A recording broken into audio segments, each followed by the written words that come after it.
Donald Henry Rumsfeld is an American politician and businessman.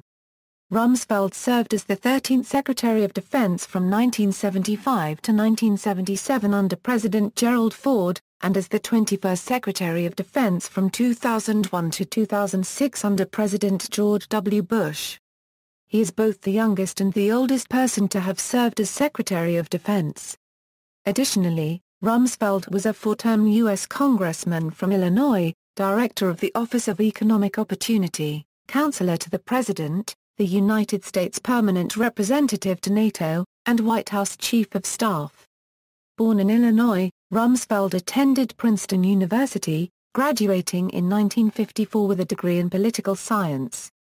After serving in the Navy for 3 years, he mounted a campaign for Congress in Illinois' 13th Congressional District, winning in 1962 at the age of 30. He was a leading co-sponsor of the Freedom of Information Act. Rumsfeld reluctantly accepted an appointment by President Richard Nixon to head the Office of Economic Opportunity in 1969. Appointed counselor by Nixon and entitled to cabinet-level status, he would also head up the Economic Stabilization Program before being appointed ambassador to NATO. Called back to Washington in August 1974, Rumsfeld was appointed Chief of Staff by President Ford, and soon successfully urged Ford to veto an expansion of the Freedom of Information Act, though the veto was easily overridden. Rumsfeld recruited a young one-time staffer of his, former Congressman Dick Cheney, to succeed him when Ford nominated him Secretary of Defense in 1975.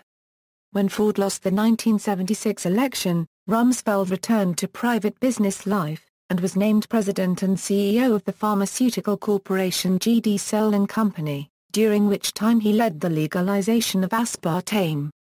He was later named CEO of General Instrument from 1990 to 1993, and Chairman of Gilead Sciences from 1997 to 2001. Rumsfeld was recommended for the position of Defense Secretary by incoming Vice President Dick Cheney in late 2000, and was appointed in January 2001 by President George W. Bush. During his tenure, he was a leading neoconservative voice and one of the key individuals responsible for the restructuring of the military in the new 21st century. Rumsfeld was crucial in planning the United States response to the September 11, 2001 attacks, which included 2 wars, one in Afghanistan and one in Iraq. In addition to war strategy, Rumsfeld's tenure became highly controversial for the Abu Ghraib torture and prisoner abuse scandal, as well as the use of enhanced interrogation techniques. Known in media circles for his outspokenness and candor, he gradually lost political support as the wars continued and resigned in late 2006.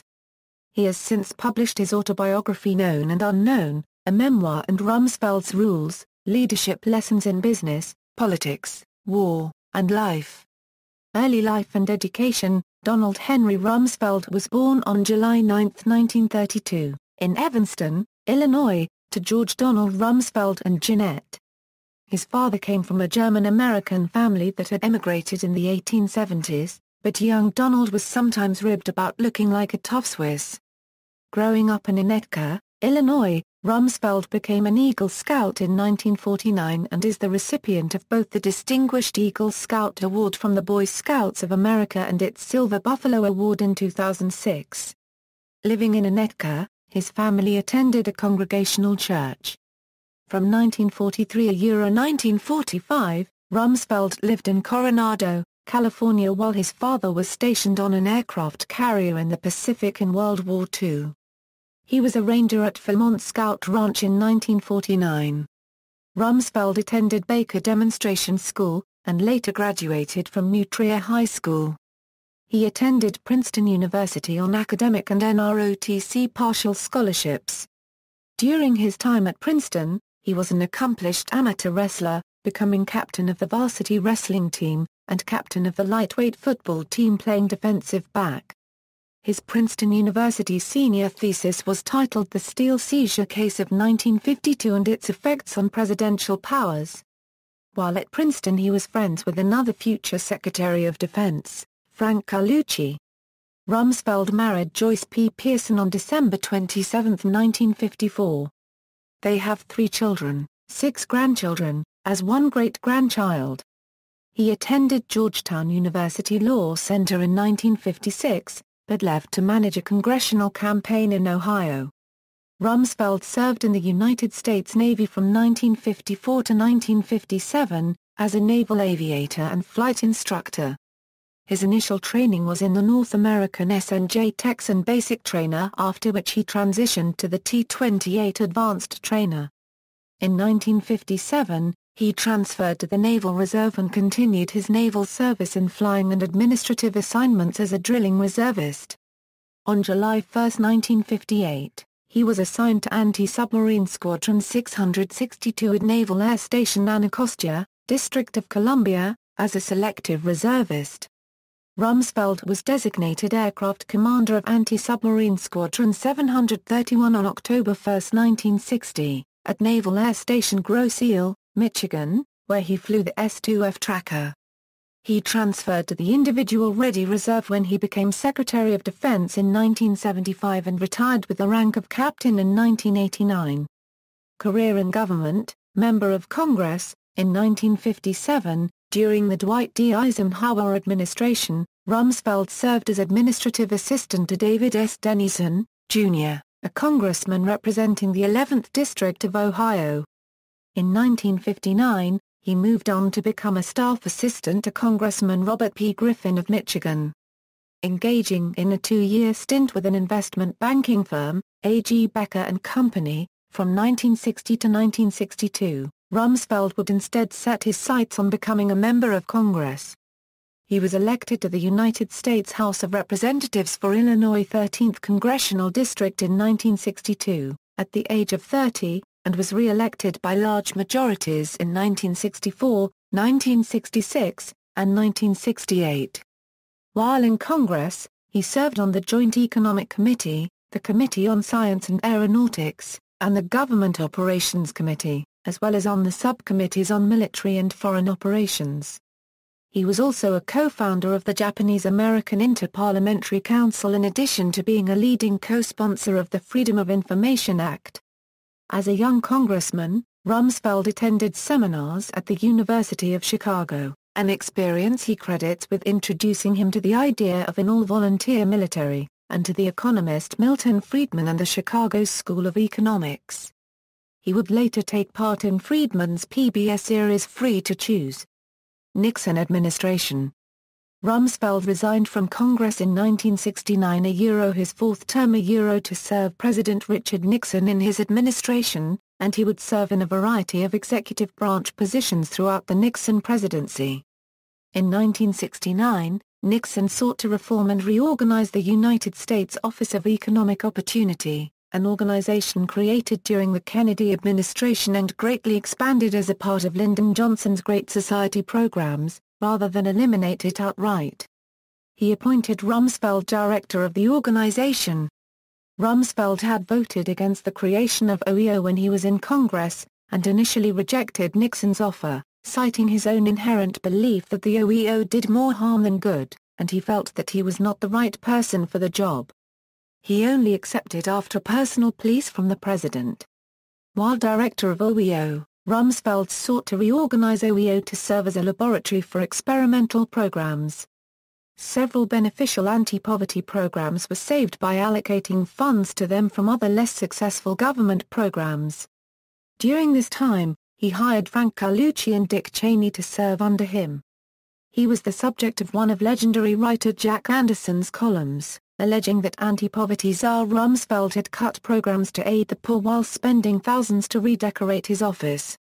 Rumsfeld dictated a 4-page response to Anderson, labeling the accusations as falsehoods, and invited Anderson to tour his office. Despite the tour, Anderson did not retract his claims, and would only much later admit that his column was a mistake. When he left OEO in December 1970, Nixon named Rumsfeld counselor to the president, a general advisory position that earned him cabinet status. He was given an office in the West Wing in 1969 and regularly interacted with the Nixon administration hierarchy. He was named director of the Economic Stabilization Program in 1970 as well, and headed up the Cost of Living Council. In 1971 Nixon was recorded saying about Rumsfeld, "At least Rummy is tough enough, and he's a ruthless little bastard. You can be sure of that." In February 1973, Rumsfeld left Washington to serve as U.S. ambassador to the North Atlantic Treaty Organization in Brussels, Belgium. He served as the United States Permanent Representative to the North Atlantic Council and the Defense Planning Committee, and the Nuclear Planning Group. In this capacity, he represented the United States in wide-ranging military and diplomatic matters, and was asked to help mediate a conflict on behalf of the United States between Cyprus and Turkey. Ford administration. In August 1974, Rumsfeld was called back to Washington to serve as transition chairman for the new president, Gerald Ford. He had been Ford's confidant since their days in the House, before Ford was House Minority Leader. As the new president became settled in, Ford appointed Rumsfeld White House Chief of Staff, where he served from 1974 to 1975. In October 1975, Ford reshuffled his cabinet in the Halloween massacre. He named Rumsfeld to become the 13th U.S. Secretary of Defense. George H. W. Bush became Director of Central Intelligence. According to Bob Woodward's 2002 book Bush at War, a rivalry developed between the two men, and Bush Sr. was convinced that Rumsfeld was pushing him out to the CIA to end his political career. At the Pentagon, Rumsfeld oversaw the transition to an all-volunteer military. He sought to reverse the gradual decline in the defense budget and to build up U.S. strategic and conventional forces, skillfully undermining Secretary of State Henry Kissinger at the SALT talks.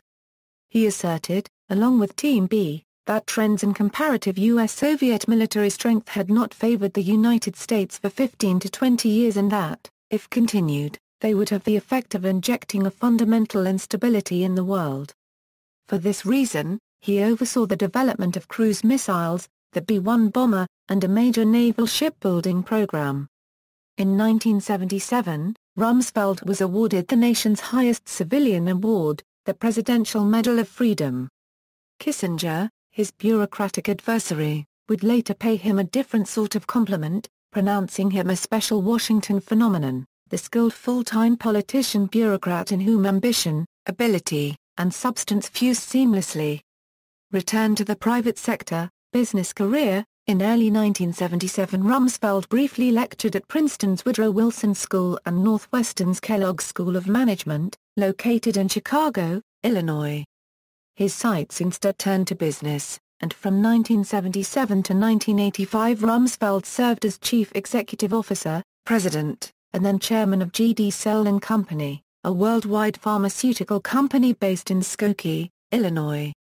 During his tenure at Searle, Rumsfeld led the company's financial turnaround, thereby earning awards as the Outstanding Chief Executive Officer in the pharmaceutical industry from the Wall Street Transcript and Financial World. In 1985, Searle was sold to Monsanto Company. Rumsfeld served as Chairman and Chief Executive Officer of General Instrument Corporation from 1990 to 1993. A leader in broadband transmission, distribution, and access control technologies for cable, satellite and terrestrial broadcasting applications, the company pioneered the development of the first all-digital high-definition television technology. After taking the company public and returning it to profitability, Rumsfeld returned to private business in late 1993. From January 1997 until being sworn in as the 21st Secretary of Defense in January 2001, Rumsfeld served as chairman of Gilead Sciences, Incorporated. Gilead Sciences is the developer of Tamiflu, which is used in the treatment of bird flu. As a result, Rumsfeld's holdings in the company grew significantly when avian flu became a subject of popular anxiety during his later term as Secretary of Defense. Following standard practice, Rumsfeld recused himself from any decisions involving Gilead, and he directed the Pentagon's General Counsel to issue instructions outlining what he could and could not be involved in if there were an avian flu pandemic and the Pentagon had to respond. Part-time public service. During his business career, Rumsfeld continued part-time public service in various posts. In November 1983, Rumsfeld was appointed Special Envoy to the Middle East by President Ronald Reagan, at a turbulent time in modern Middle Eastern history when Iraq was fighting Iran in the Iraq War. The United States wished for the conflict to end, and Rumsfeld was sent to the Middle East to serve as a mediator on behalf of the president. When Rumsfeld visited Baghdad on December 20, 1983, he met Saddam Hussein at Saddam's palace and had a 90-minute discussion. They largely agreed on opposing Syria's occupation of Lebanon, preventing Syrian and Iranian expansion, and preventing arms sales to Iran. Rumsfeld suggested that if U.S.-Iraq relations could improve, the U.S. might support a new oil pipeline across Jordan, which Iraq had opposed but was now willing to reconsider. Rumsfeld also informed Iraqi Deputy Prime Minister and Foreign Minister Tariq Aziz that our efforts to assist were inhibited by certain things that made it difficult for us, citing the use of chemical weapons. Rumsfeld wrote in his memoir Known and Unknown that his meeting with Hussein has been the subject of gossip, rumors, and crackpot conspiracy theories for more than a quarter of a century. Supposedly I had been sent to see Saddam by President Reagan either to negotiate a secret oil deal, to help arm Iraq, or to make Iraq an American client state. The truth is that our encounter was more straightforward and less dramatic. In addition to taking the position of Middle East envoy, Rumsfeld served as a member of the President's General Advisory Committee on Arms Control, President Reagan's Special Envoy on the Law of the Sea Treaty, a senior advisor to President Reagan's Panel on Strategic Systems, a member of the Joint Advisory Commission on U.S.-Japan Relations, a member of the National Commission on the Public Service, a member of the National Economic Commission, a member of the Board of Visitors of the National Defense University, a member of the FCC's High Definition Television Advisory Committee, a member of the U.S. Trade Deficit Review Commission, a member of the Council on Foreign Relations, and chairman of the U.S. Commission to Assess National Security Space Management and Organization. Among his most noteworthy positions was chairman of the 9-member Commission to assess the ballistic missile threat to the United States from January to July 1998. In its findings, the Commission concluded that Iraq, Iran, and North Korea could develop intercontinental ballistic missile capabilities in 5 to 10 years and that U.S. intelligence would have little warning before such systems were deployed. During the 1980s, Rumsfeld became a member of the National Academy of Public Administration, and was named a member of the boards of trustees of the Gerald R. Ford Foundation, the Eisenhower Exchange Fellowships, the Hoover Institution at Stanford University and the National Park Foundation. He was also a member of the U.S.-Russia Business Forum and chairman of the Congressional Leadership's National Security Advisory Group. Rumsfeld was a member of the Project for the New American Century, a think tank dedicated to maintaining U.S. primacy. In addition, he was asked to serve the U.S. State Department as a foreign policy consultant from 1990 to 1993. He also sat on European engineering giant ASEA Brown Boveri's board from 1990 to 2001, a company which sold 2 light-water nuclear reactors to the Korean Peninsula Energy Development Organization for installation in North Korea, as part of the 1994 agreed framework reached under President Bill Clinton. Rumsfeld's office said that he did not recall it being brought before the board at any time, though Fortune magazine reported that board members were informed about this project. Presidential and vice presidential aspirations. During the 1976 Republican National Convention, Rumsfeld received 1 vote for Vice President of the United States, although he did not seek the office, and the nomination was easily won by Ford's choice, Senator Bob Dole. During the 1980 Republican National Convention he also received 1 vote for Vice President. Economist Milton Friedman later noted that he, Friedman, regarded Reagan's pick of Bush as the worst decision not only of his campaign but of his presidency, and that Rumsfeld was instead his preference. Had he been chosen, Friedman said, I believe he would have succeeded Reagan as president and the sorry Bush-Clinton period would never have occurred.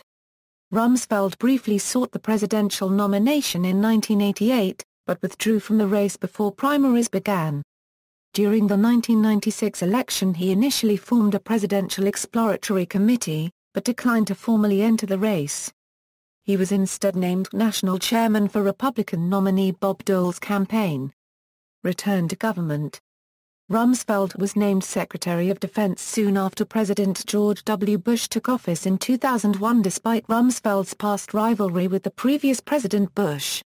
Bush's first choice, FedEx founder Fred Smith, was unavailable and Vice President-elect Cheney recommended Rumsfeld for the job.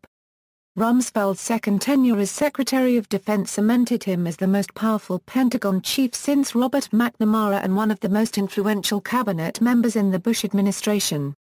His tenure would prove to be a pivotal and rocky one which led the United States military into the 21st century. Following the September 11, 2001 attacks, Rumsfeld led the military planning and execution of the U.S. invasion of Afghanistan and the subsequent 2003 invasion of Iraq. He pushed hard to send as small a force as possible to both conflicts, a concept codified as the Rumsfeld Doctrine. Throughout his time as Defense Secretary, Rumsfeld was noted for his candor and quick wit when giving weekly press conferences or speaking with the press. U.S. News & World Report called him a straight-talking Midwesterner, who routinely has the press corps doubled over in fits of laughter.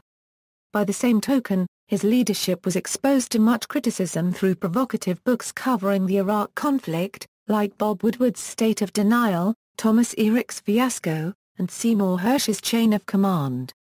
Modernizing the military. Rumsfeld's initial task, as outlined by President Bush, was to modernize the military and transform it into a lighter fighting force.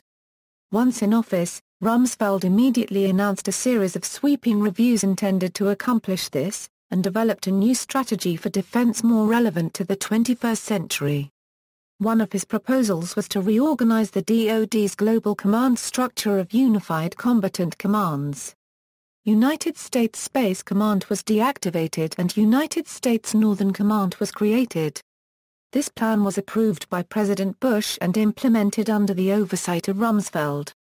September 11, 2001. The United States was attacked on September 11, 2001 by al-Qaeda terrorists who hijacked commercial airliners and crashed them in coordinated strikes into both towers of the World Trade Center in Lower Manhattan, New York City and the Pentagon in Washington, D.C. The fourth plane crashed into a field in Shanksville, Pennsylvania, and its target was likely a prominent building in Washington, D.C., most probably either the Capitol building or the White House. Within 3 hours of the start of the first hijacking and 2 hours after American Airlines Flight 11 struck the World Trade Center, Rumsfeld raised the defense conditions signaling of the United States offensive readiness to DEFCON-3, the highest it had been since the Arab-Israeli War in 1973. Early on the morning of 9/11, Rumsfeld had spoken at a Pentagon breakfast meeting with members of Congress.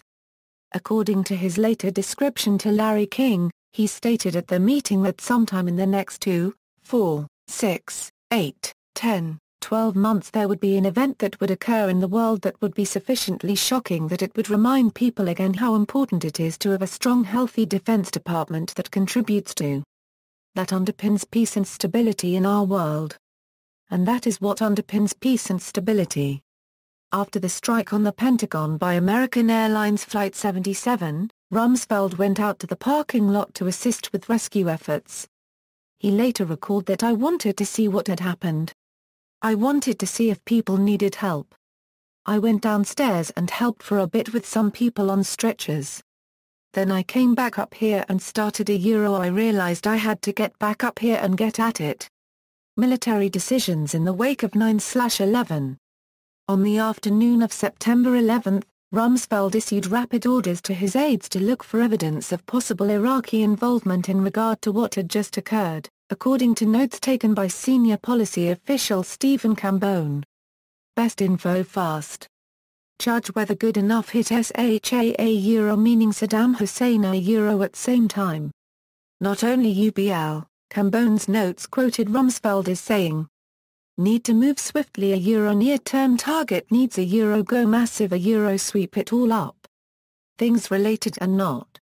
That evening, after President Bush spoke to the nation from the Oval Office, Rumsfeld recalled musing about the president's intended response to attack terrorists from whatever territory they planned and operated.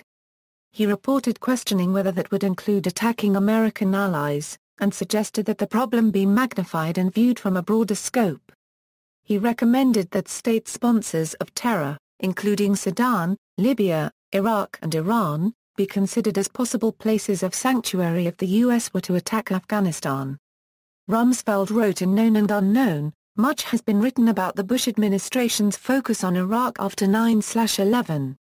Commentators have suggested that it was strange or obsessive for the president and his advisers to have raised questions about whether Saddam Hussein was somehow behind the attack. I have never understood the controversy. I had no idea if Iraq was or was not involved, but it would have been irresponsible for any administration not to have asked the question."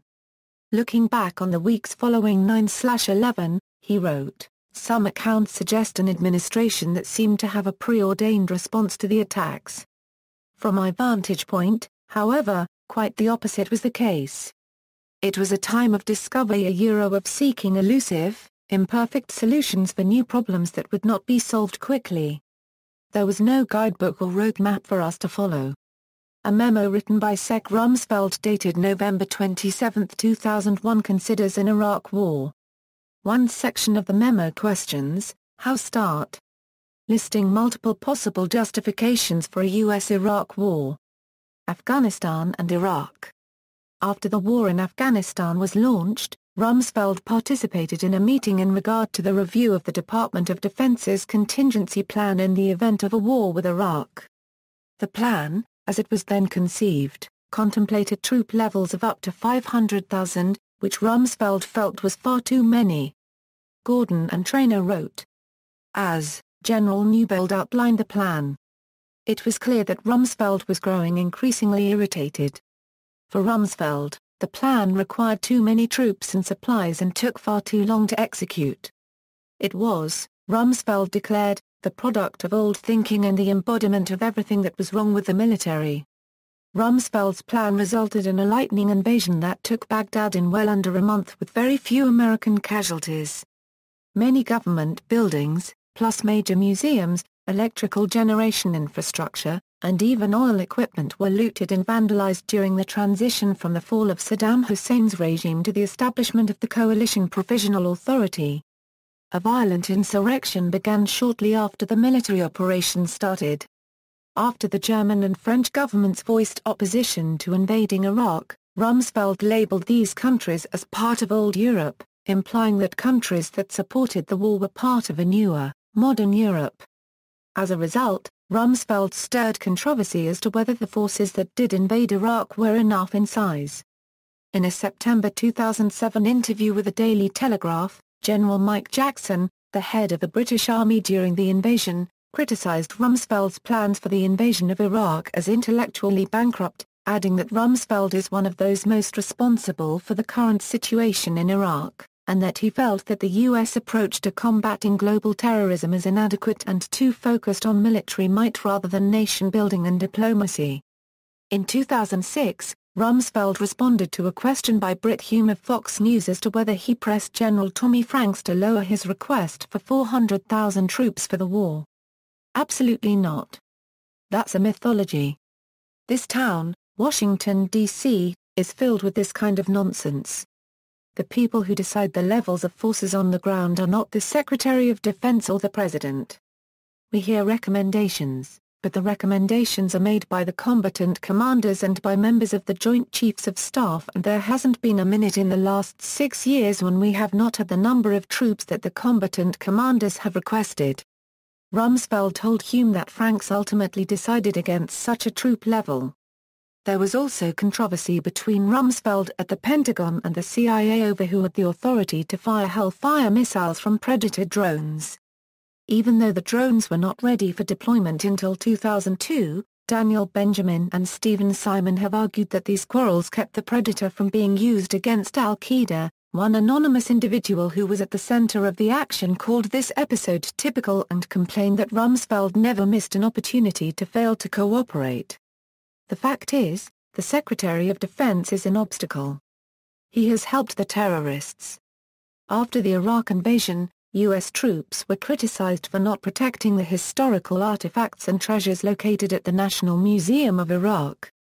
When asked at the time why U.S. troops did not actively seek to stop the lawlessness, Rumsfeld replied, "Stuff happens. And it's untidy and freedom's untidy, and free people are free to make mistakes and commit crimes and do bad things. They're also free to live their lives and do wonderful things. And that's what's going to happen here." He further commented that, "The images you are seeing on television you are seeing over, and over, and over, and it's the same picture of some person walking out of some building with a vase, and you see it 20 times, and you think, my goodness, were there that many vases?" Throughout his tenure, Rumsfeld sought to remind the American people of the 9/11 attacks and threats against Americans, noting at one time in a 2006 memo to M.A. the American people realize they are surrounded in the world by violent extremists. As Secretary of Defense, Rumsfeld was deliberate in crafting the public message from the Department of Defense. "People will rally to the word sacrifice," Rumsfeld noted after a meeting. "They are looking for leadership. Sacrifice equals victory." In May 2004, Rumsfeld considered whether to redefine the war on terrorism as a fight against worldwide insurgency. He advised aides to test what the results could be if the war on terrorism were renamed. Rumsfeld also ordered specific public Pentagon attacks on and responses to U.S. newspaper columns that reported the negative aspects of the war. In October 2003, Rumsfeld approved a secret Pentagon roadmap on public relations, calling for boundaries between information operations abroad and the news media at home. The roadmap advances a policy according to which as long as the U.S. government does not intentionally target the American public, it does not matter that psychological operations reach the American public. Prisoner abuse and torture issues. The Department of Defense's preliminary concerns for holding, housing, and interrogating captured prisoners on the battlefield were raised during the military build-up prior to the Iraq War.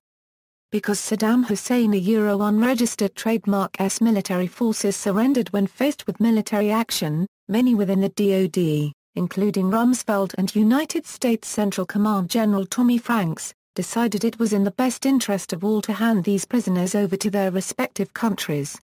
Additionally, it was determined that maintaining a large holding facility was, at the time, unrealistic. Instead, the use of many facilities such as Abu Ghraib would be utilized to house prisoners of interest. Prior to handing them over, and Rumsfeld defended the Bush administration's decision to detain enemy combatants. Because of this, critics, including members of the U.S. Senate Armed Services Committee, would hold Rumsfeld responsible for the ensuing Abu Ghraib torture and prisoner abuse scandal. Rumsfeld himself said, "These events occurred on my watch as Secretary of Defense. I am accountable for them." He offered his resignation to President Bush in the wake of the scandal, but it was not accepted. In a memo read by Rumsfeld detailing how Guantanamo interrogators would induce stress in prisoners by forcing them to remain standing in one position for a maximum of 4 hours, Rumsfeld scrawled a handwritten note in the margin reading, "I stand for 8 to 10 hours a day. Why is standing, by prisoners limited to 4 hours? Dr. Various organizations, such as Human Rights Watch, have called for investigations of Rumsfeld regarding his involvement in managing the Iraq War and his support of the Bush administration's policies of enhanced interrogation techniques. In 2005, the ACLU and Human Rights First filed a lawsuit against Rumsfeld and other top government officials, on behalf of 8 men who they say were subjected to torture and abuse by U.S. forces under the command of Defense Secretary Donald Rumsfeld. In 2005, a suit was filed against Rumsfeld by several human rights organizations for allegedly violating U.S. and international law that prohibits torture and cruel, inhuman, or degrading punishment. Donald Vance and Nathan Ertel filed suit against the U.S. government and Rumsfeld on similar grounds, alleging that they were tortured and their rights of habeas corpus were violated. In 2007, U.S. District Judge Thomas F. Hogan ruled that Rumsfeld could not be held personally responsible for actions taken in connection with his government job. The ACLU tried to revive the case in 2011 with no luck. Resignation. 8 retired generals and admirals called for Rumsfeld to resign in early 2006 in what was called the Generals' Revolt. accusing him of abysmal military planning and lack of strategic competence. Commentator Pat Buchanan reported at the time that Washington Post columnist David Ignatius, who travels often to Iraq and supports the war, says the generals mirror the views of 75% of the officers in the field, and probably more. Rumsfeld rebuffed these criticisms, stating that out of thousands and thousands of admirals and generals, if every time 2 or 3 people disagreed we changed the Secretary of Defense of the United States, it would be like a merry-go-round. Bush defended his secretary throughout, and responded by stating that Rumsfeld is exactly what is needed. On November 1, 2006, Bush stated he would stand by Rumsfeld as defense secretary for the length of his term as president. Rumsfeld wrote a resignation letter dated November 6, and, per the stamp on the letter, Bush saw it on Election Day, November 7. In the elections, the House and the Senate shifted to Democratic control. After the elections, on November 8, Bush announced Rumsfeld would resign his position as Secretary of Defense. Many Republicans were unhappy with the delay, believing they would have won more votes if voters had known Rumsfeld was resigning. Bush nominated Robert Gates to succeed Rumsfeld. On December 18, 2006, Rumsfeld's resignation took effect. Retirement and later life. In the months after his resignation, Rumsfeld toured the New York publishing houses in preparation for a potential memoir. After receiving what one industry source labeled big bids, he reached an agreement with the Penguin Group to publish the book under its Sentinel HC imprint. In 2007, Rumsfeld established the Rumsfeld Foundation, an educational foundation that provides fellowships to talented individuals from the private sector who want to serve for some time in government. Rumsfeld personally financed the foundation. As of January 2014, the foundation has sponsored over 90 fellows from Central Asia, provided over $1.2 million in tuition and stipend support for graduate students, awarded over $3 million in microfinance grants, and donated over $2.4 million to charities for Veterans Affairs. Rumsfeld declined to accept an advance for the publication of his memoir, and has said he is donating all proceeds from the work to veterans groups. His book, entitled Known and Unknown, a memoir, was released on February 8, 2011. In conjunction with the publication of Known and Unknown, Rumsfeld established the Rumsfeld Papers, a website with documents related to the endnotes of the book and his service during the George W. Bush administration. During the months that followed the book's publication, the website was expanded to include over 4,000 documents from his archive as of June 2011. The topics include his congressional voting record, the Nixon administration, documents and memos of meetings while he was part of the Ford, Reagan, and George W. Bush administrations, private sector documents, and NATO documents, among others. Rumsfeld was awarded the Defender of the Constitution Award at the 2011 Conservative Political Action Conference in Washington, D.C., on February 10, 2011. After his retirement from government, Rumsfeld criticized former fellow cabinet member Condoleezza Rice, Secretary of State in his memoir, asserting that she was basically unfit for office. In 2011 she responded, saying that Rumsfeld doesn't know what he's talking about. In February 2011, Rumsfeld endorsed the repeal of the military's Don't Ask Don't Tell policy, saying that allowing gays and lesbians to openly serve is an idea whose time has come. Rumsfeld was the subject of the 2013 Errol Morris documentary The Unknown Known, the title a reference to his response to a question at a February 2002 press conference. In the film Rumsfeld discusses his career in Washington, D.C. From his days as a congressman in the early 1960s to planning the invasion of Iraq in 2003. Electoral history. During the 4 elections during which he ran to represent Illinois' 13th congressional district, Rumsfeld received shares of the popular vote that ranged from 57.82% to 76.01%. In 1975 and 2001, Rumsfeld was overwhelmingly confirmed by the U.S. Senate after Presidents Gerald Ford and George W. Bush, respectively, appointed him as U.S. Secretary of Defense. Awards. Rumsfeld has been awarded 11 honorary degrees. Following his years as CEO, President, and later chairman of G.D. Sell and Company. He was recognized as Outstanding CEO in the pharmaceutical industry by the Wall Street Transcript and Financial World. Some of his other awards include, All-Navy Wrestling Champion, the Presidential Medal of Freedom by President Ford, Royal Order of the Inter by King Kigeli V of Rwanda, George C. Marshall Medal by the Association of the U.S. Army, Woodrow Wilson Medal by Princeton University, Dwight D. Eisenhower Medal, Lone Sailor Award by the U.S. Navy Memorial Foundation, Statesmanship Award by the United States Association of Former Members of Congress, Ronald Reagan Freedom Award, James H. Doolittle Award by the Hudson Institute, Gerald R. Ford Medal presented by President Ford in the Ford Foundation, Distinguished Eagle Scout Award by the Boy Scouts of America, Grand Cross of the Order of Merit of the Republic of Poland, Golden Raspberry Award for Worst Supporting Actor, Union League of Philadelphia Gold Medal for Citizenship, Claremont Institute Statesmanship Award, Victory of Freedom Award from the Richard Nixon Foundation, Order of Anthony Wayne from Valley Forge Military Academy, Special Grand Cordon of the Order of Brilliant Star, National Flag Award from Albania's President Bujar Nishani, Affiliation History, Institutional Affiliations, Center for Security Policy, Longtime Associate.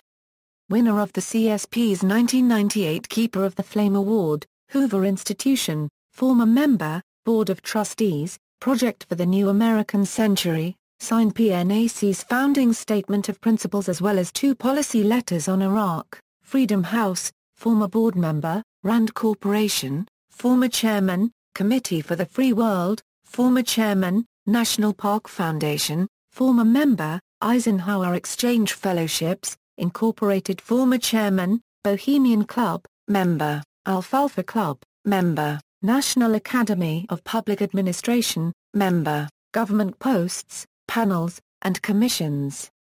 Secretary of Defense, U.S. Commission to Assess National Security Space Management and Organization, chairman, U.S. Trade Deficit Reviews Commission, member, Commission to Assess the Ballistic Missile Threat to the United States, chairman, National Commission on Public Service, member, National Economic Commission, member, President Reagan's General Advisory Committee on Arms Control, member, U.S. Joint Advisory Commission on U.S.-Japan Relations, member, Presidential Envoy to the Middle East, Reagan Administration, Presidential Envoy on the Law of the Sea Treaty, Reagan Administration, Secretary of Defense, White House Chief of Staff in Ford Administration, U.S. Ambassador to NATO, U.S. Congress, Representative from Illinois.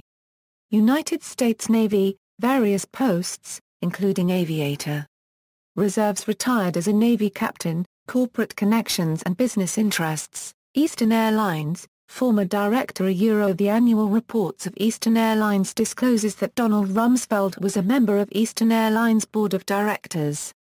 Gilead Sciences, joined Gilead as a director in 1988. Chairman, General Instrument Corporation, Chairman and CEO, G.D. Sell Pharmaceutical Company, CEO President, Gulfstream Aerospace, former Director, Tribune Company, former Director, Metricom, Incorporated former Director, Sears, Roebuck and Company former Director, ABBAB, former Director, Kellogg Company, Director 1985 €199. While Carlos Gutierrez President CEO and Chairman Kellogg until named Secretary Commerce under Bush from 2005 Rand Corporation, Chairman of Board from 1981 €1986. 1995 €1996, Amylin Pharmaceuticals, former Director, Education, Princeton University, AB, see also. Agathidium Rumsfeldi the naming of a beetle in homage to Rumsfeld, known nouns quotation, known and unknown, a memoir, Rumsfeld's memoir of his life, footnotes. Works, Rumsfeld, Donald. Known and unknown, a memoir. Sentinel. ISBN A978-1-59523-067-6 Rumsfeld, Donald. Strategic Imperatives in East Asia. Heritage Lectures, No. 605. Washington, D.C. Heritage Foundation. A speech given March 3, 1998 in Washington, D.C., Rumsfeld, Donald Rumsfeld's Rules. Broadside Books. ISBN A9780622272867 References, Bradley Graham. By His Own Rules, The Ambitions, Successes, and Ultimate Failures of Donald Rumsfeld. Public Affairs. ISBN A978-58648-421-7 Rowan Scarborough. Rumsfeld's War, The Untold Story of America's Anti-Terrorist Commander. Regnery Publishing. ISBN A0-89526-069-7 Rumsfeld, A Personal Portrait by Midge Decter. ISBN 0-06-056091-6, Jeffrey A. Crames. The Rumsfeld Way, The Leadership Wisdom of a Battle-Hardened Maverick. McGraw-Hill. ISBN A0-07-140,641-7 Hohen, Andrew or Albert A. Robert, Margaret C. Harrell. Succession Management for Senior Military Positions of the Rumsfeld Model for Secretary of Defense Involvement. Santa Monica, California, Rand. ISBN A978-0-8330-5228-5 Andrew Coburn. Rumsfeld, His Rise, Fall, and Catastrophic Legacy. Scribners. ISBN A1-4165-3574-8 Dale Herspring. Rumsfeld's Wars, The Arrogance of Power. University Press of Kansas.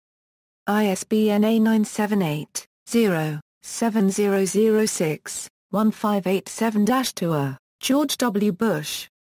Decision Points. Crown. ISBN A978-0-307-59061-9 External links, Works, The Rumsfeld Papers, His official website, U.S. Secretary of Defense Official Transcripts Archive, Rumsfeld's Rules Advice on Government, Business and Life, January 29, 2001, Donald Rumsfeld's Project Syndicate Op-Eds, Known and Unknown, a memoir by Donald Rumsfeld, Government Service, White House Biography, Department of Defense Biography, Donald Rumsfeld at the Biographical Directory of the United States Congress, Donald Rumsfeld Collected News and Commentary at Al Jazeera English, Donald Rumsfeld Collected News and Commentary.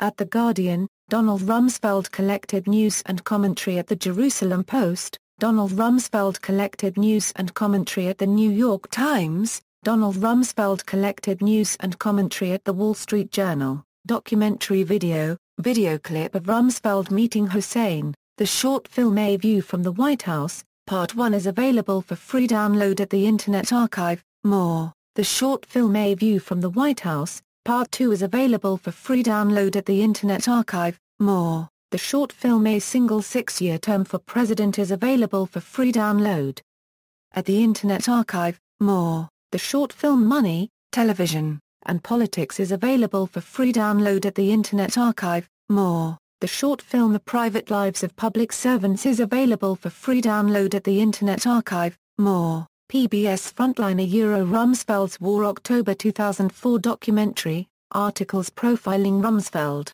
The Life and Times of Donald Rumsfeld, PBS, Washington Post Rumsfeld's War Archives 2001 04, Rumsfeld Revealed, Vivienne Heiners.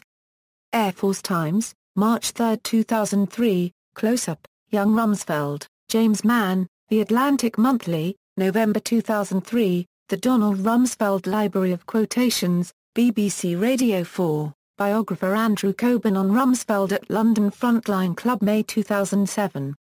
The Don, a look at former Defense Secretary Donald Rumsfeld, Carol Felsenthal, Chicago Magazine. Lunch with the FT, Donald Rumsfeld by Gideon Rachman, Financial Times, February 11, 2011.